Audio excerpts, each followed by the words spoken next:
लखनऊ के हुसैनगंज चौराहे पर शनिवार को वीर शिरोमणि श्रद्धेय महाराणा प्रताप की 486वीं जयंती के अवसर पर भारतीय जनता पार्टी के कार्यकर्ताओं ने उनकी प्रतिमा पर माल्यार्पण कर श्रद्धांजलि अर्पित की। इस दौरान विधायक पंकज सिंह भी मौजूद रहे। कार्यक्रम में महाराणा प्रताप अमर रहे के नारे के बीच उनके शौर्य, संघर्ष और राष्ट्रीय स्वाभिमान के लिए दिए गए योगदान को याद किया गया। विधायक पंकज सिंह ने कहा कि महाराणा प्रताप का जीवन आज भी युवाओं और देशवासियों के लिए प्रेरणा स्रोत है। उन्होंने कहा कि राष्ट्र की रक्षा और स्वाभिमान के लिए महाराणा प्रताप द्वारा दिखाई गई वीरता आने वाली पीढ़ियों को सदैव प्रेरित करेगी। वहीं वेस्ट बंगाल में नई सरकार के गठन को लेकर पंकज सिंह ने भारतीय जनता पार्टी को मिले जन समर्थन पर जनता का आभार व्यक्त किया। उन्होंने कहा कि बंगाल की जनता ने भाजपा को सेवा का अवसर दिया है। साथ ही उन्होंने शुभेंदु अधिकारी को जमीन से जुड़ा नेता बताते हुए कहा कि प्रधानमंत्री नरेंद्र मोदी के नेतृत्व में बंगाल भय मुक्त होगा और जनता को सभी आवश्यक सुविधाएं मिलेंगी। इस दौरान उन्होंने अखिलेश यादव के बंगाल दौरे और बयान पर भी निशाना साधा। पंकज सिंह ने कहा कि लगातार हार के बाद विपक्षी नेता अनर्गल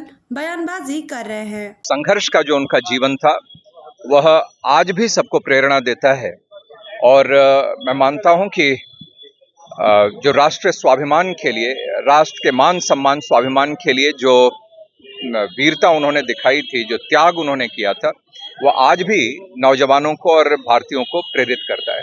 मैं देखिए बंगाल की जनता के प्रति बहुत आभार व्यक्त करता हूं कि भारतीय जनता पार्टी को वहां पर सेवा करने का मौका दिया है और मैं मानता हूं कि जो डर और भय वहां पर जनता के मन में जो व्याप्त था, अब उससे उनको मुक्ति मिली है, स्वतंत्रता मिली है। कुछ न कुछ तो बोलेंगे ही, इसीलिए उनकी टिप्पणी वो क्या कर रहे हैं, वो क्या सोच रहे हैं, मैं उस पर कुछ नहीं कहना चाहता।